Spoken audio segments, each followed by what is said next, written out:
Welcome everyone. I can't quite tell how many people are out here today because of the lights that are shining on us, but thank you for coming.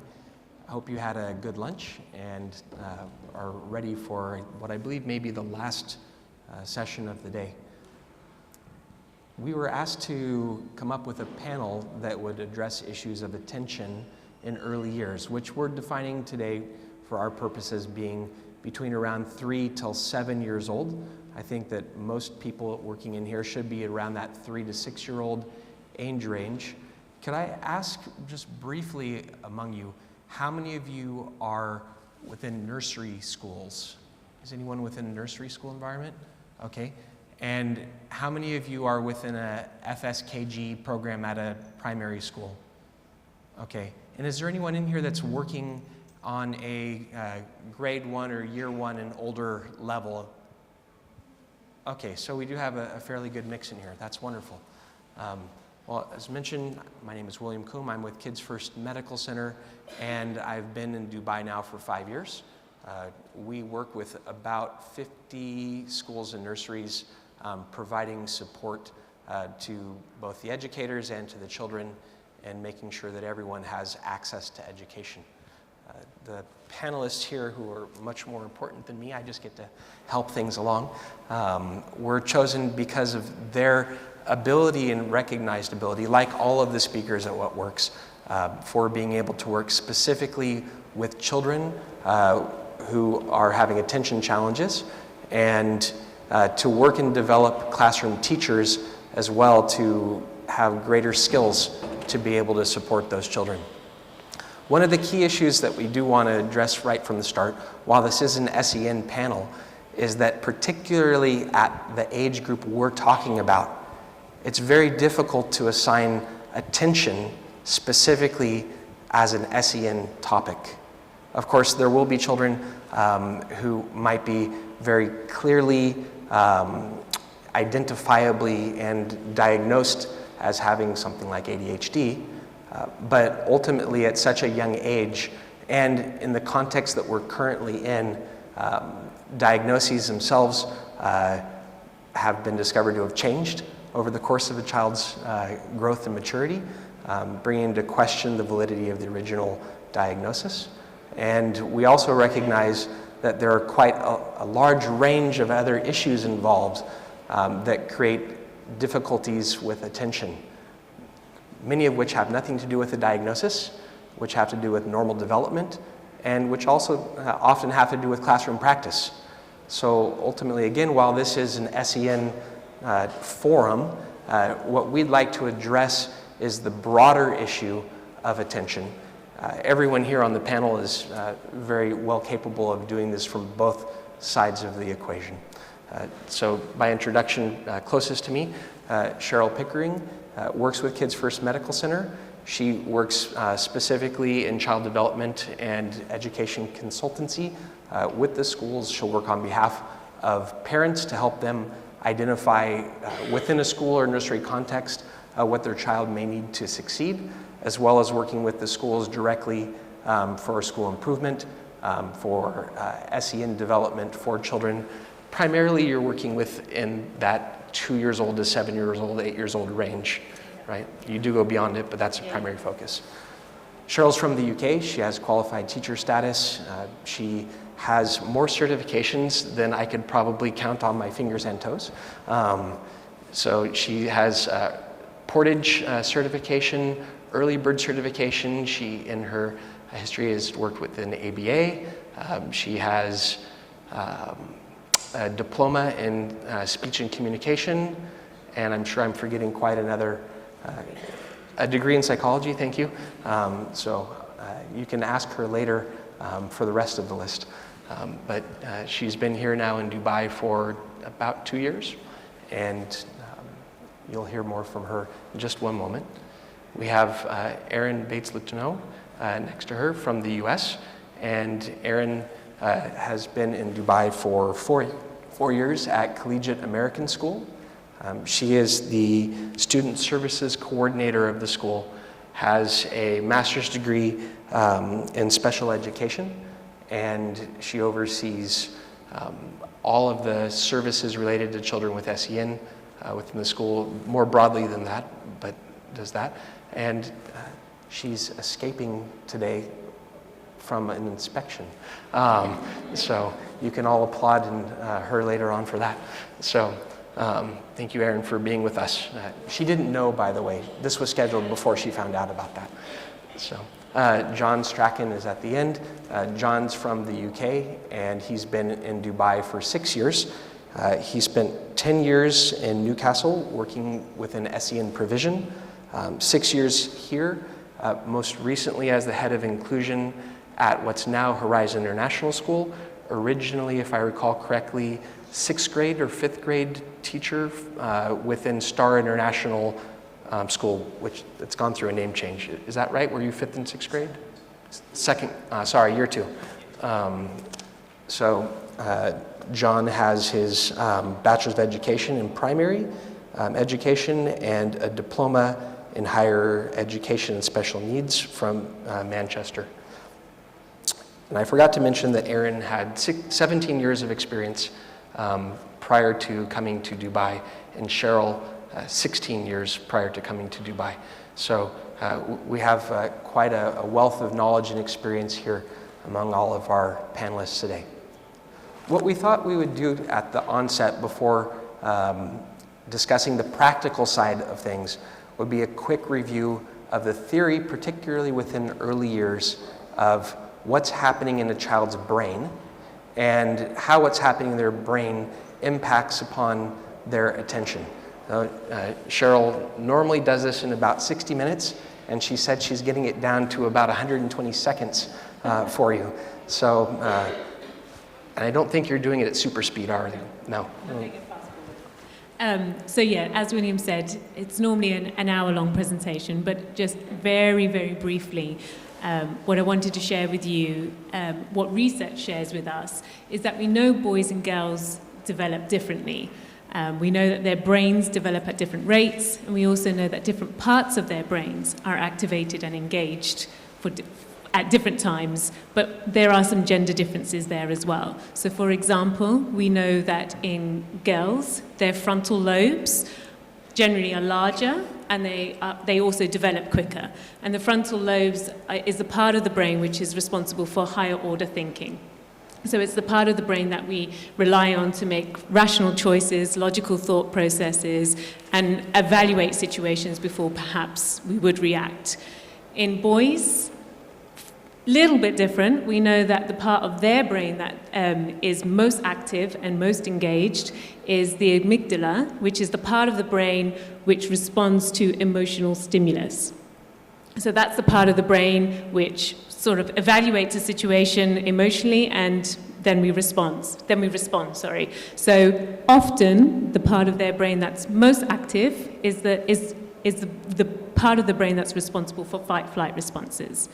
In addition to that, those neurological differences, we also know there's chemical differences in boys and girls' development, particularly in those early stages of development. So we know that boys have greater levels of testosterone in their body, but on the flip side of that, they also have lower levels of dopamine in their body, which is the calming chemical. So this is not to make excuses for children's behavior. It's not to say, well, boys are always going to behave this way because of this reason and it's okay. It's just for us to understand that boys and girls will behave and respond differently because their neurological and biochemical makeup is slightly different to girls. And we can't change that, but we can change how we respond and how we behave to the behaviors that we see children doing. And we can set up our classroom environments to take those differences on board. Great. So was that all pretty clear? I hope so. Let's talk about the practical side.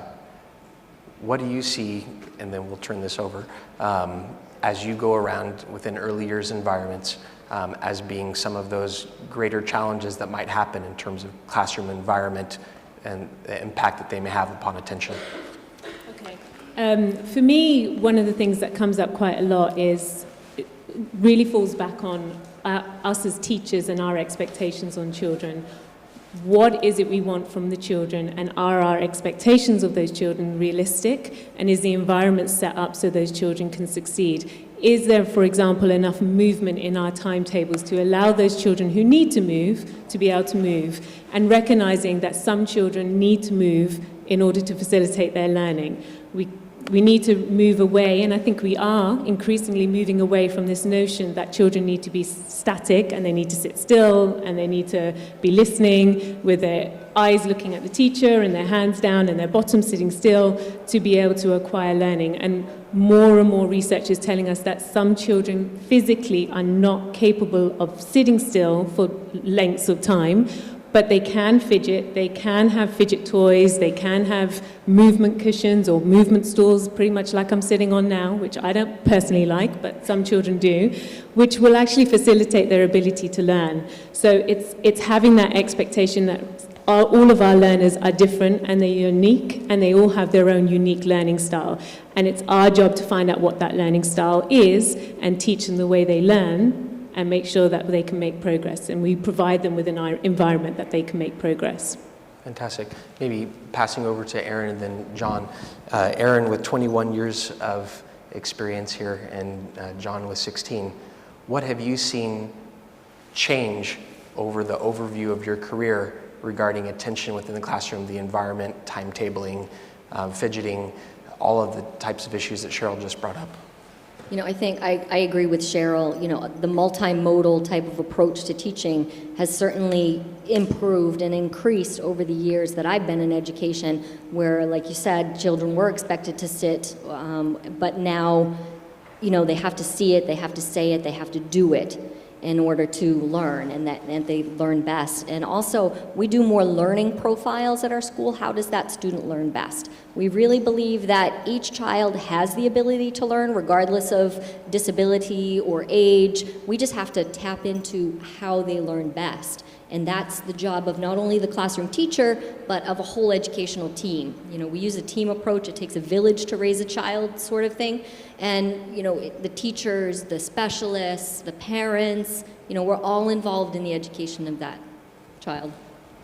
Yeah, I agree. I think also obviously the expectation on teachers, certainly in Dubai, and coming from, you know, I did teach for a good 2 years when I first arrived in Dubai, is much greater now. So the pressure on the students to achieve certain levels and expectation by the end of the term or by the end of the week even is much greater. So there is a greater pressure on teachers to get these results from their children. But again, I think it's got to be personalised learning, which is what my colleagues have said, which is much more about identifying the style of learning that the child requires or needs to be able to make progress. And I think in terms of kind of fidget toys or movement breaks or that kind of multi-sensory physical activity, it's crucial. And I think it's certainly the classes that I work with at my school, you know, what works for one child or one student certainly doesn't always work for the next, but it's got to be personalised. And I think the best kind of results that I've observed and witnessed is when children have been given you know, very clear boundaries of what or expectations of what we want from them, but also what we allow them to do in order to get those. So if it's movement breaks or taking a message to the next classroom, or if it's a bit of brain gym throughout the day, it's worked really effectively in our school as well. So I think I agree with everything you said. I think it needs to be personalised to the student, yes. And who within your schools are responsible for identifying that personalization and what would occur? Is that normally led by yourselves? Is that led by the classroom teachers?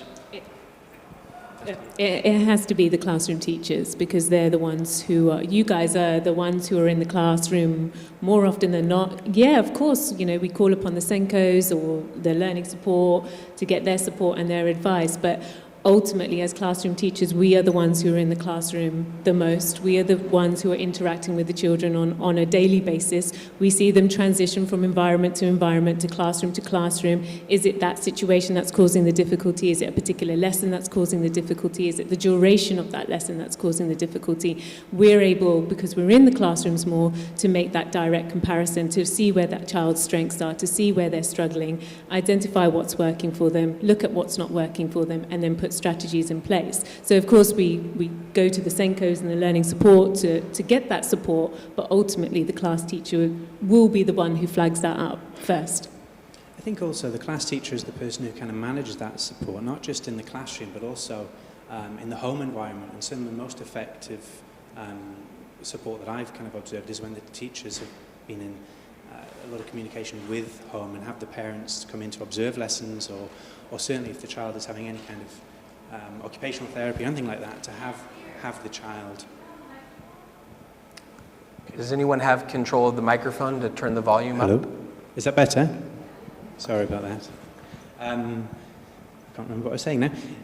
The home environment. Yeah, the home environment. It's crucial that the teacher works with the parents, and the parents need to kind of get involved with what we're doing in school, because I sometimes call it an island. When children have therapy, if it's an island of therapy for 45 minutes a week, or if they're doing things during the day, little bits of brain gym or active learning breaks or multi-sensory type activities, if they're just doing that at school, then the parents are doing something slightly, or the parents are doing anything at home, it doesn't always work. And I think it's much more likely to be have more of a significant impact if the parents are fully on board in what's going on.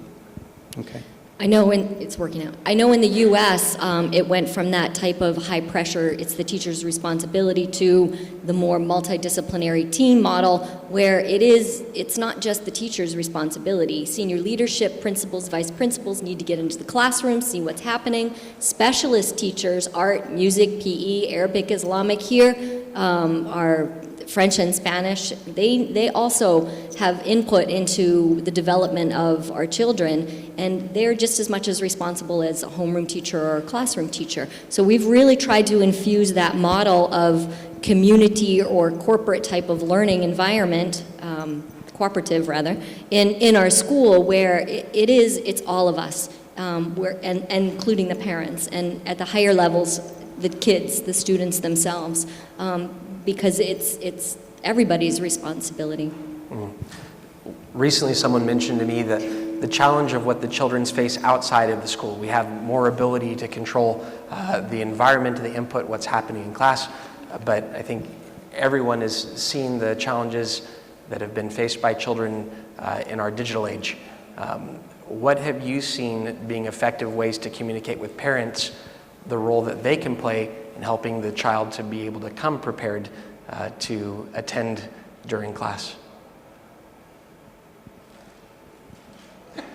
I know we do lessons not only with the students, but we offer them to the parents as well on cyber safety, cyberbullying, because we do have a bring your own device sort of model. They have VPNs now, so really letting the parents be aware of what these VPNs are and monitoring the amount of time they should be on other technologies while they're studying during the week. It can only be a recommendation. We offer it in our handbook. Whether they follow it or not is really up to the parents or who's ever monitoring them. But we really try, to infuse with our parents that it is important. It's like watching TV. How much TV time should they have? What is manageable? No, I agree. I think, again, the kind of iPads and such are a fantastic resource, and a resource. It's opened up so many avenues of learning, and for teachers it's a fantastic resource, but again, it's got to be carefully managed. And I think in school, again, our teachers and parents are invited in for workshops on what they can do at home, and to really kind of utilize things like iPads and laptops and the internet as safely and as effectively as possible. So yeah, it's resource. And also what comes into that is a healthy home routine, which isn't just about technology, but about going out and playing with your friends, learning those social skills with your friends, learning to negotiate, learning to problem solve, learning that sometimes you don't always agree with somebody else, but that's okay, you can have a different opinion and you can still be friends. The more that children are refraining from going out and spending time with their friends, the more we're seeing that come into the classroom and into the school playgrounds, because they're not developing those skills of discussion, negotiation and compromise, because they are spending too much time on devices where it's one-way communication. You can't really, I think children do try, but you can't really argue with an iPad and have a discussion or a debate and have someone and take into someone else's opinion. So it's really an education for parents to come on board and ensure that their children are coming into school ready to learn. And part and parcel of that is to make sure they're having a good night's sleep, they're eating well, they're eating healthily, they're drinking well, and they're not spending too much time on screens, because it seems to take over people's lives. And often it's a case of, just 1 more minute, just 2 more minutes, I just want to reach the next level, or I just want to finish this. And it's learning when is enough, and for children to respect those boundaries. Did you have something? No, I was just going to say, I saw a picture on the internet the other day. I was on the internet as well, and it was a picture of a guy on a train station on a platform, and it was, look at this guy, look at this weird guy, and he was surrounded by about 20 other people, and he was the only person who was just looking around. Everyone else was on their phones. And I think, obviously, it's a world in which we live now, but certainly in our school, another way that I think that kind of social interaction that children might not always get at home because they might just be given the iPad or the iPhone or whatever. In our school, we do kind of develop these. We have these social communication sessions that work right through from Foundation 2 right up to Key Stage 3 now. And again, it's simple things. It's simple kind of speaking skills, listening skills, and recognizing how somebody's feeling, because a lot of the time children are kind of caught up in their own device. So yeah, I think attention-wise, it's made things a bit more difficult for us, but it's the world that we live in. So we've talked about things more on a broad strategy level still. Maybe we can take it down to some individual examples. And I think particularly, Erin, are you involved directly with pulling the children out and working with them in groups or individually? Okay. So perhaps if either of you could talk a bit about some specific children that you've worked with. Let's take it more, if we can, on a pull-out model first, and then we'll get to looking at Pushin after that, potentially. What have you found in terms of children struggling with attention that you've been able to do with them outside of the actual classroom that has had impact on their behavior within the classroom? Okay. I'd say the most pertinent is helping them identify and work with strategies that work for them. We live in an age with the technology and everything is fast, everything is now, and showing them patience, setting a timer. Now we're working 2 minutes, now let's take it to 3, and then sharing that at home with the parents in homework and in the classroom. The teachers use timers in their classrooms to help set that sort of precedence for how long you should be focusing or paying attention to your individual work or your cooperative group project, whatever it may be. So I think that's really important, and we work with that in one-on-one or small groups. And John, if you have general is okay. If you have one specific child you can think of to tell a bit of a story of, that would be great too. I'm thinking I've got quite a few. No, I think one of a good example, I think often we say to children, you've got to listen for just 2 more minutes or 5, come on, you've really got to concentrate for 5 minutes, and then you can do then we'll have fun, then we'll play one of these games or we'll do something different. I think sometimes when we say to a child, concentrate, it's very difficult for certainly some of the younger children to concentrate. So often, I'm just thinking of a little boy, I've got an FS who's, we give him time so I have the egg timer, 1 minute, and I don't want you to concentrate. I just want you to relax. I want you to think about whatever you want. You don't have to concentrate on this, just do what you want to do. You think about whatever you want to do. So then when the time is out of the way, and then we say, okay, let's get back. Now we're going to really concentrate on this. So we're not always asking children to spend the whole 40 minutes or the whole session concentrating. Children have got to kind of understand that what does it feel like to not concentrate? I'm actually really good at that, not concentrating. And I think it's something children need to kind of know when they're switched off, to know the difference when they do need to switch on, when it's important, and how we can support that. Just to add on that, in terms of chunking things down so that it's accessible. I know personally speaking, my Year 5 son, very high achiever, but it was persistently not reaching his potential in writing. And we spoke to him one day and just said, you know, what is it? What is it about writing that you don't enjoy? So there was two elements to it. One was the physical element of actually writing. It was slowing his thought processing down. He actually got frustrated with the ability to write because he couldn't write as quickly as his thoughts were coming into his mind. So he really struggled with that and became frustrated, and so he just really didn't produce the best that he could do because he couldn't he couldn't overcome that barrier of that frustration. So what we did, we worked with his class teacher, and we actually just established that the whole assignment or the task or the whole thing that he had to do was just too much and overwhelming. So he just had a mental block and just wasn't able to progress from there. So what we did is we agreed that we would break the task down for him. So if it was a story, he was just going to do the introduction, and then he was going to check in with the teacher. And we found that hugely successful. And this academic year, this first term, he has progressed, and he's actually made huge progress in his writing, and he's now above where he should be. And that's because we put some strategies in place. We just broke the task down. He found it too overwhelming. Also in that, because we broke the task down for him and we said, right, once you've done that bit, or the teacher would say, okay, just want you to do this part and then come in and show me. We also then incorporated a movement break in there as well. So he was able to physically get up from his chair and go and then show the teacher. The teacher was able to give him feedback, and then he could move on. So actually, in terms of overcoming one barrier, we were able to put numerous strategies in there, which meant that he was able to move around in the classroom, he wasn't feeling overwhelmed, and he was able to progress through each task, and he was performing at a level that he should then be performing at, and within the time constraints that he was given. For this specific child, can you think of exactly what type of activity that he was breaking down and what that breakdown looked like, or is that too far back now to recall? No. So it was for all activities. So for example, if it was a story task, and that was actually the first step was to put a plan in. So before he addressed any activity, we asked him to brainstorm. So brainstorm or do a story for the stories.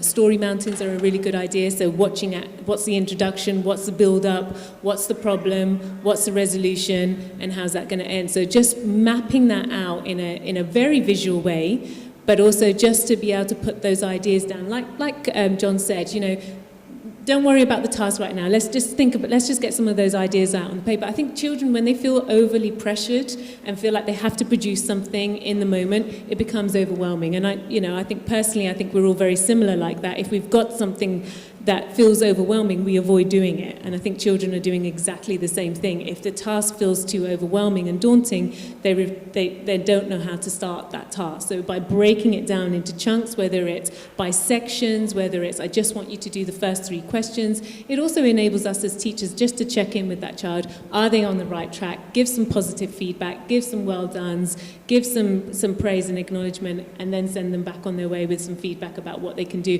It also enables us to check in to help them up level as well. So if they're performing and they're answering questions and we think actually this child could do a little bit more, it gives the teacher an opportunity to sort of encourage that child to do something to up level their work. Yeah, and I want to go off writing as well. We have several students who are on the autism spectrum, very significant needs, and they have difficulties with writing. So they can tell you the story, like you were saying. So we use the technology. They can record the story, and then over the next following days, they write it down, or they tell the story to someone else, and they can have a scribe that helps break it down and write it down with them. We also use magazines, pictures, newspapers, to help with the writing getting started, because we have a lot with working memory or short-term memory or processing. They know what they have to do, they just can't get started. Great. I was just thinking of another kind of case study there. I have a 9-year-old girl with Down syndrome at school, and I work with her in one-to-one sessions with her learning support assistant, who kind of comes in and really observes what's going on in the session. And those sessions with her, those 50-minute sessions with her, I kind of break them down into 5 separate mini sessions, if you like. The first session, I don't know, I'm sure you've heard of the listening program, is she starts off with a listening program, which is it's to develop auditory processing. While she's doing that, she'll do some colouring or some pegboard work to develop a fine motor. So I'm trying to kind of tick a couple of boxes there when I'm working with her. From that, we won't stay on that table, we'll move to the next table, and there'll be a phonics activity set up for her. But from the movement, one of the things I did quite recently was we had the mats down on the floor, and we were looking at the ch sound and the sh sound, and so she had to again spell simple words with a ch and the sh, but she had to kind of jump between them. So that when I talk about kind of a multisensory or physical activity learning, that's what I'm kind of meaning. And so that was the second kind of activity. From there, we went on to use the whiteboard, and she was playing a game on, again, sentence words. So rather than just have one kind of sit-down activity for the 40 minutes or 50 minutes, it is about breaking up a session and making sure that there's been a real mix. And again, for her kind of length of attention, it's fantastic for her. The memory side of things, there's a really good thing I saw, Tony Buzan, the mind map guy, and I've done this with this little girl as well. She's come into the class, and I've put about 7 to 10 classroom objects under a blanket or under a piece of material, and we've looked at them and she's gone through them all, and then I've covered them up again, and then she's had to remember them, and sometimes she'll get 4 or 5, sometimes she'll get 6 or 7, and it's fantastic. It's a nice little kind of starter when she comes in, and then at the end of the lesson we'll go back to it and see how she goes. And quite often she'll come in the day after or 2 days after, and she'll tell me what the items were. So it's those little kind of memory, when we're talking about attention and trying to really kind of engage the children, and that's a really good little activity that I find has worked. As you mentioned the listening program, I know that Alan Heath will be here, I believe, middle of March, providing a training for the listening program certification through Jumeirah English Speaking School in Jumeirah. So if anyone's interested for more information, please let me know. I can figure out how to connect you. So going from, I think, pull out is what we've talked about a bit. Now if we look, John, at Pushin, let's focus, if we can, on, say, a FS2 to a year 2 age, or a KG1 to a grade 1 age. What have you found to be effective when you're going into the classroom, working directly with the child with attention challenges? We won't talk, let's try to stay away with what we deal with the teacher themselves. Go to that next. But for now, what do you do actually with the child?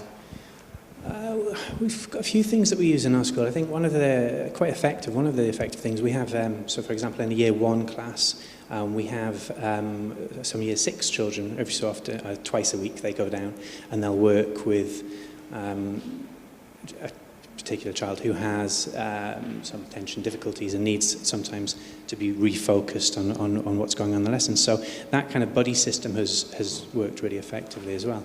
I think when you work with small groups of children, again, a lot of the support that I give in class, it's not always, if I'm working one-to-one with a student, I don't always withdraw them to the room or the corridor, or just, I'll often take 3 or 4 of their friends, and so I'll withdraw them as well, so they don't feel that it's not just about them. That's exactly the same in class. When I do support in class, again, it's, I suppose, about promoting and praising the positive behaviours or the positive actions of their peers, and really kind of making it clear. And children learn through copying anyway, and certainly if they see that their friends are being praised for something good that they've done, they're generally quite well motivated to do the same. So, yeah. Great. When we do Pushin, we usually go in, and the first few minutes, 15 to 20 minutes, is the mini lesson. Either it's teaching a new concept or a quick review of a previous concept, and then we'll break up into strategy groups in either high, medium, or low. The learning support teacher or myself will take a small group, and it's usually not one-on-one. It's usually a small group of students, because they do learn best cooperatively when they're working with each other, and sometimes another student is the best teacher. Often I can say it over and over and over in one way, and they don't get it. Sometimes another student will say and explain it, and then they're like, oh, I get it. And you're like, that's what I said. So that's the main way that we utilize Pushin. Excellent. Time for this? Or is it time? Q&A, okay. Apparently I'm supposed to throw this at people. It sounds a little bit violent to me though. I don't know if everyone's okay with that, I can toss it out. You have a question? All right. Gosh. Oh, thank you. It's really interesting, thank you. I'm a principal in a school quite new to Dubai. Really interested in is at what point, when we were talking, Cheryl, about the brain and the development, it was really interesting, but at what point do you say the brain development should be sort of complete and therefore we need to take extra intervention? Okay. For me, it's all about addressing the symptoms. So yes, of course, I'm not, there may reach a point where you want to get an external expert to say, you will go through your school processes. So perhaps the class teacher will flag it up to the SENCO. They'll put in their additional support strategies in the classroom. Maybe you have push out, maybe you have push in, maybe you have a behavior support plan. Are we using ABC charts? If it's behavior, are we tracking that behavior? Are we looking at when the attention seems to be, low? Is it more in the morning? Is it more in the afternoon? Is it because they're hungry? Is it because they're tired? I think there's lots that we can look into as school members. If we then do reach that point where we feel actually we've explored this, we've worked with mum and dad, we've made sure that things are as they should be at home, then absolutely, then yes, we may need to come to that point. I don't know if we could define that point. I think for me, when I'm going into schools where parents have come to me and said the school are asking for extra support, my first question is, okay, what have we done so far? What have you done to look at what's causing the behavior or why the child is not progressing the way we want them to? So I think it's more an internal review of have we done everything we can to support this child, and then I guess it's that, okay, now we need to move that next step. And also I would ask, what would that next step do to increase your support? So if it's just about getting a diagnosis, does that actually change anything? I'm not against diagnosing and I'm not for diagnosing, but does it serve a purpose? If it enables you to understand a little bit more what drives that behavior, then perhaps maybe. But if it's just getting a diagnosis and a label just so that you can then categorize that child and KHDA, can see that you've identified that child, what I would still come back to is what are the symptoms of that diagnosis and how can we manage that in the classroom? And yes, absolutely, sometimes that does require an external agency to come in and do the assessment to provide that diagnosis. But generally speaking, I think there's a lot more we could be doing in schools to address that and target those issues and concerns and fill those gaps or narrow those gaps between those particular children and their peers before we start looking for formal diagnosis or external help. What Cheryl, I think, is explaining is what the U.S. calls response to intervention, and it's setting those tiers in place of the levels of intervention. So it starts with a teacher intervention plan, it then may go to a referral, it then may go to learning support, it then may go to a formal recommendation for testing, but there's a good, I don't know, correct me if I'm wrong, but we do a good 2 sessions of 4 to 6 weeks of intervention before we even would consider doing an external recommendation. And I guess in the UK system we would refer it to as waves 1, 2 and 3. And that's fine if we reach the level of diagnosis, that's fine. But it still doesn't always change too much about what our responsibilities as classroom teachers are in terms of what modifications and supports and strategies and implementations we can put into the classroom.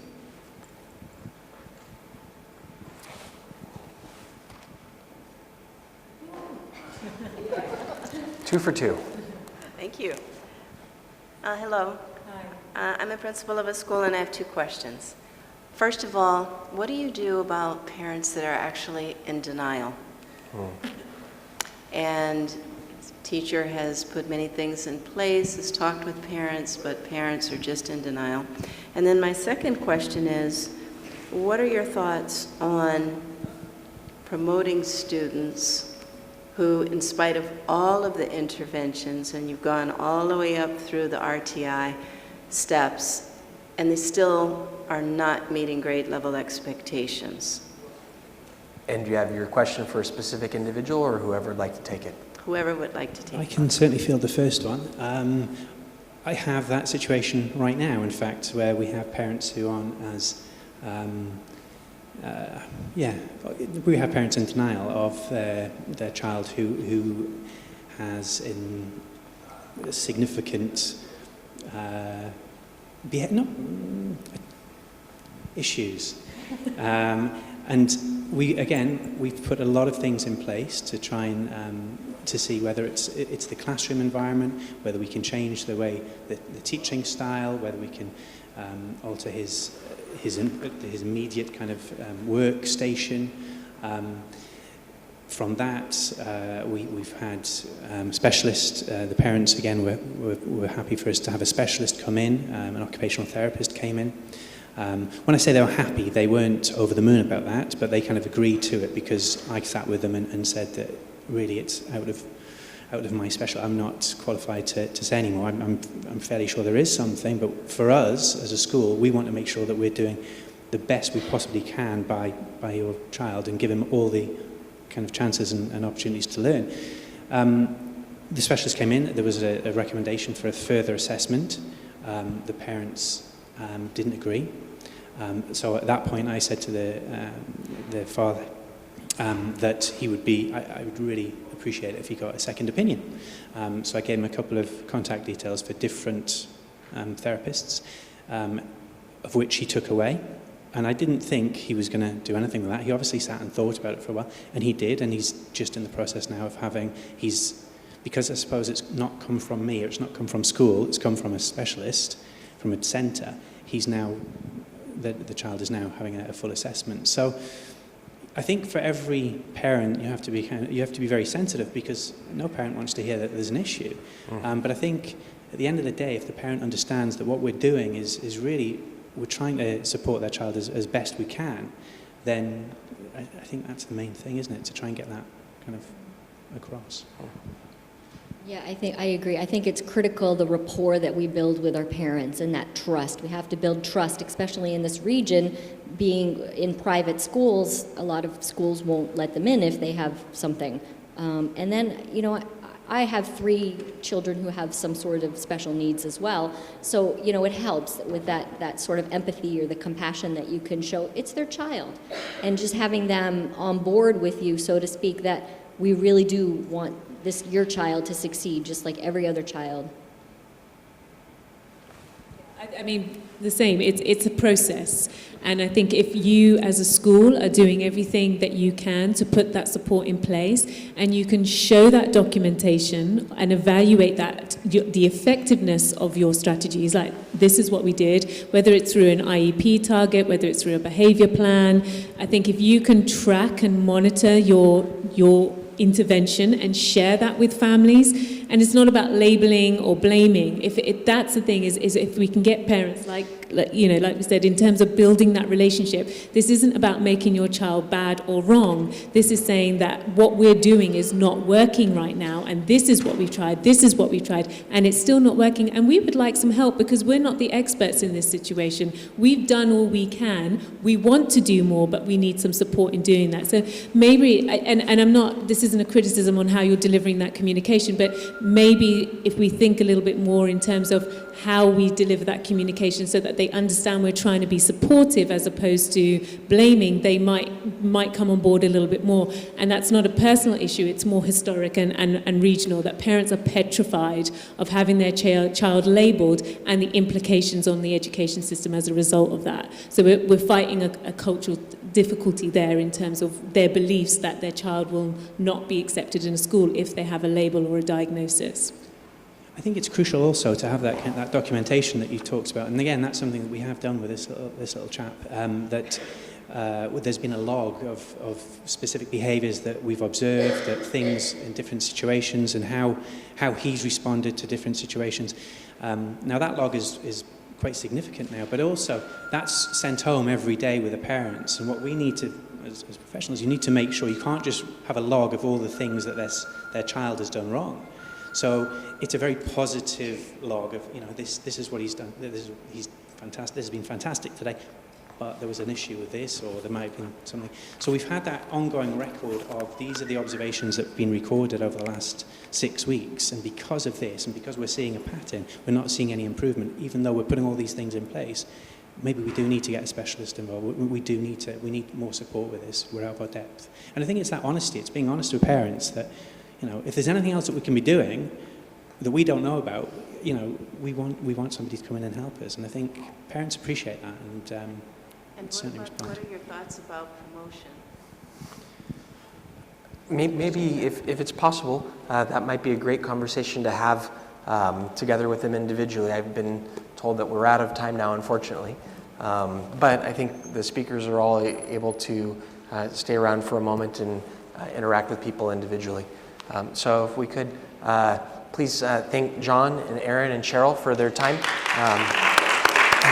And thank you all for thinking this topic was important enough to choose it this afternoon. Really, a lot of children out there needing our support, I think, particularly within the SEN topic. The hardest working teachers that I interact with are the ones who I see that are helping out the kids who have identified needs. So thank you everybody for coming and being a part of that.